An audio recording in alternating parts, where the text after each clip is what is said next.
అదిగో దేవుడు బాబు వచ్చేసాడు.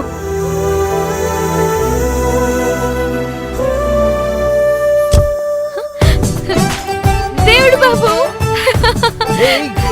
దేవుడు బాబు, దేవుడు బాబు. ఏమైంది? ఇవాళ మంచి జోష్లో ఉన్నావు. మరీ అంత మురిసిపోకండి. ఆవిడ గారు మనతో ఉండదంట. ఎక్కడికి వెళ్తుంది? చదువుకోవడానికి వాళ్ళ బావ దగ్గరికి వెళ్తుందంట.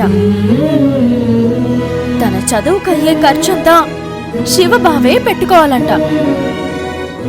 అక్క, నేనెప్పుడలా అన్నాను? ఈ విషయంలో నేను ఇన్వాల్వ్ చెయ్యొద్దనే అన్నాను. దేవుడు బాబు, నేను అలా అనలేదు. నువ్వు అలా అనవని నాకు తెలుసు గంగా. ఇదిగో ఇప్పుడే అందరి ముందు చెప్తున్నాను, గంగా నా సొంత మరదలు. తన మీద శివ కంటే నాకే ఎక్కువ రైట్స్ ఉన్నాయి. ఎందుకంటే శివ కేవలం మామయ్య కొడుకు మాత్రమే, కానీ నేను సొంత భావన, అక్క మొగుణ్ణి. తన చదువు పూర్తయ్యేంత వరకు పూర్తి బాధ్యత నాదే. ఈ ఇంటికి నేను అల్లునే కాదు, కొడుకును కూడా. చాలా అర్జున్ బాబు, ఇంతవరకు నాకేదైనా అయితే నా బిడ్డల పరిస్థితి ఏంటి అని భయపడేదాన్ని. ఇక నాకు ఆ భయం లేదు. నా బిడ్డల్ని చూసుకోవడానికి మీరున్నారు. అత్తయ్య, అలా అనకండి. మేమెంత చూసుకున్నా కన్న తల్లి కన్న తల్లి.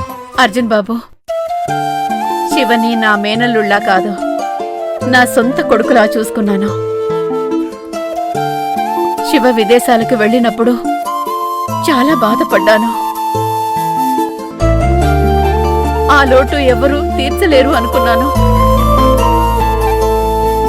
కానీ కానీ ఇప్పుడు నాకు చాలా సంతోషంగా ఉంది. రండి అర్జున్ బాబు, లోపలికి పదండి.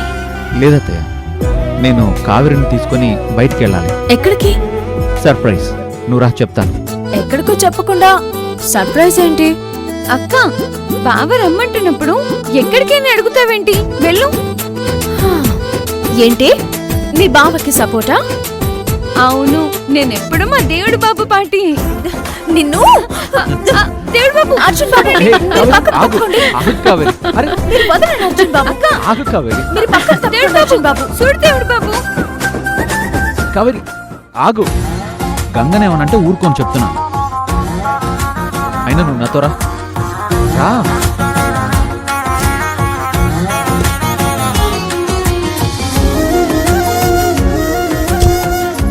వెళ్ళొస్తాం అత్తయ్య. బాయ్ గంగా. బాయ్ దేవుడు బాబు.